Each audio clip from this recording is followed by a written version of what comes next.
5, 4, 3, 2, 1. All system ready.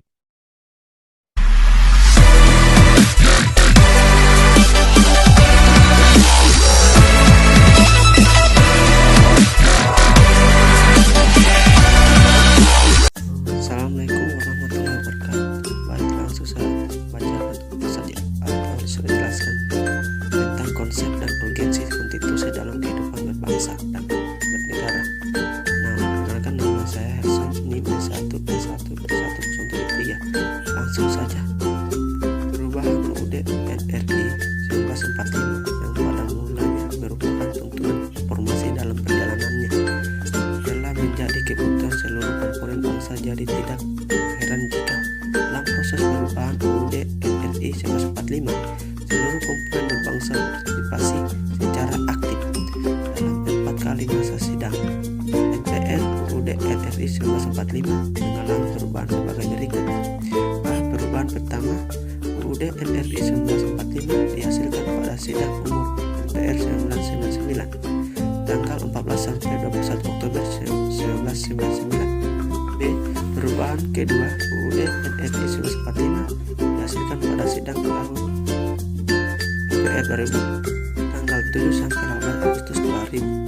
C. Perubahan ketiga, UUD NRI 1945 dihasilkan pada sidang tahunan MPR D 2001 tanggal 1 sampai 9 November 2001. E. Perubahan keempat, UUD NRI 1945 dihasilkan pada sidang tahunan MPR 2002. E. Perubahan keempat, UUD NRI 1945 dihasilkan pada sidang tahunan MPR 2002 tanggal 1 sampai 11 Agustus 2002.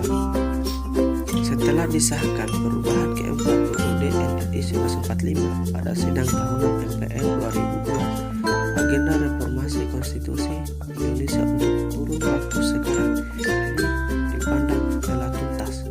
Perubahan UUD NRI 1945 yang berhasil dilakukan mencakup 21 bab, 72 pasal, 71 ayat, 3 pasal aturan peralihan dan 2 pasal aturan tambahan.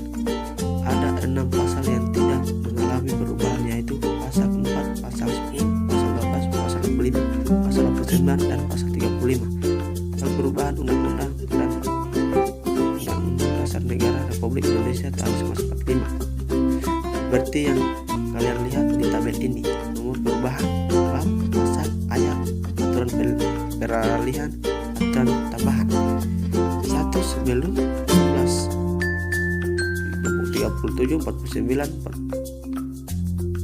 Salah satu contoh nyata hasil perubahan konstitusi kita yang sangat penting bagi upaya penyediaan dana pembangunan nasional, yakni dalam hal pajak, di mana dalam pasal 23A berbunyi pajak dan pungutan lain yang bersifat memaksa untuk keperluan negara diatur dengan undang-undang. Pasal ini menegaskan perihal pentingnya pajak bagi berlangsungan kehidupan negara bangsa. Oleh karenanya, setiap warga negara hendaknya menyadari atas kewajiban dalam membayar pajak tersebut. Pindah, lembaga yang memiliki otoritas memungut pajak di Indonesia adalah Direktorat Jenderal Pajak DJP, itu pajak pusat dan Dinas Pendapatan dan Pengelolaan Aset Daerah DPPKAD atau nama lain yang sejenis untuk pajak daerah sesuai dengan amanat undang-undang. Lembaga ini bertugas menghimpun penerimaan pajak. Apakah lembaga ini menerima pembayaran uang pajak langsung dari wajib pajak? Ternyata tidak demikian. DJP maupun DPPKAD tidak menerima pembayaran uang pajak langsung dari wajib pajak, melainkan hanya mengadministrasikan pembayaran pajaknya saja. Wajib pajak harus membayar pajak ke kantor pos atau bank-bank yang ditunjukkan oleh pemerintah.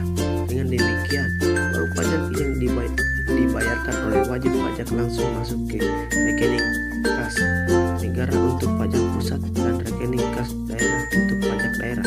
Selanjutnya, untuk pajak pusat melalui undang-undang anggaran pendapatan dan belanja negara APBN, penerimaan pajak pusat dialokasikan untuk membiayai program kerja yang dikelola oleh pemerintah pusat maupun pemerintah daerah Pemda.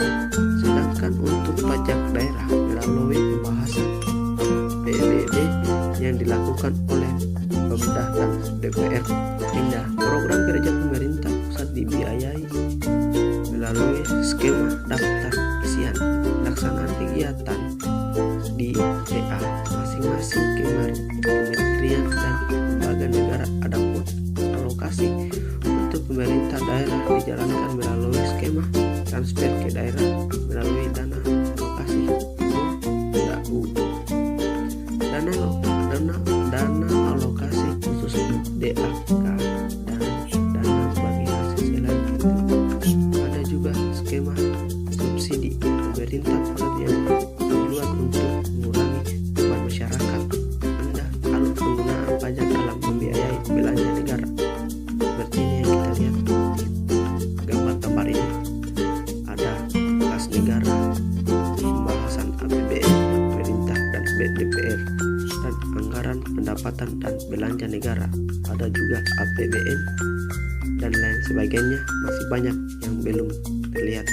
Sekian dan terima kasih atas perhatian Anda. Saya akhiri, wabillahi taufiq wal hidayah. Wassalamualaikum warahmatullahi wabarakatuh.